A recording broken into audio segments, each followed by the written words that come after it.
बिस्मिल्लाहिर्रहमानिर्रहीम। अस्सलामुअलैकुम वरहमतुल्लाहि वबरकातुहू। आबिद राजी चैनल की तरफ से आज मैं अपने दोस्तों को बहुत ही प्यारा वजीफ़ा पढ़ना सिखाऊंगा। उससे पहले मैं अपने तमाम दोस्तों से गुजारिश करूंगा कि अगर मेरे चैनल आबिद राजा को आपने अभी तक सब्सक्राइब नहीं किया तो ज़रूर कर लें ताकि डेली आप तक अच्छी अच्छी वीडियो पहुँच सकें। तो स्टार्ट करते हैं आज का लेसन। बिस्मिल्लाहिर्रहमानिर्रहीम। अक्सर लोग पूछते हैं कि घर से बीमारी क्यों नहीं जाती। एक मसले से निकलते हैं तो दूसरे मसले में फंस जाते हैं।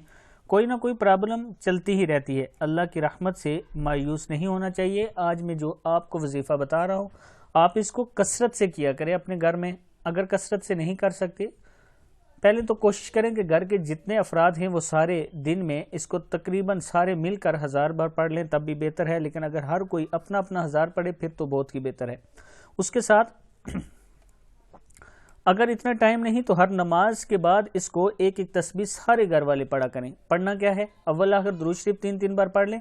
या अल्लाहु या गफूरु या करीम, या अल्लाहु या गफूरु या करीम, या अल्लाहु या गफूरु या करीम। इसको आपने एक एक तस्बीह सबने पढ़ना है। और अगर आपके पास टाइम है पढ़ सकते हैं तो लातादाद पढ़ें और सारे घर वाले पढ़ें। इंशाअल्लाह आपके घर से सारे मसले ख़त्म हो जाएंगे। इस वीडियो को भी आपने आगे ज़रूर शेयर करना है। अस्सलामु अलैकुम वरहमतुल्लाहि वबरकातुहू।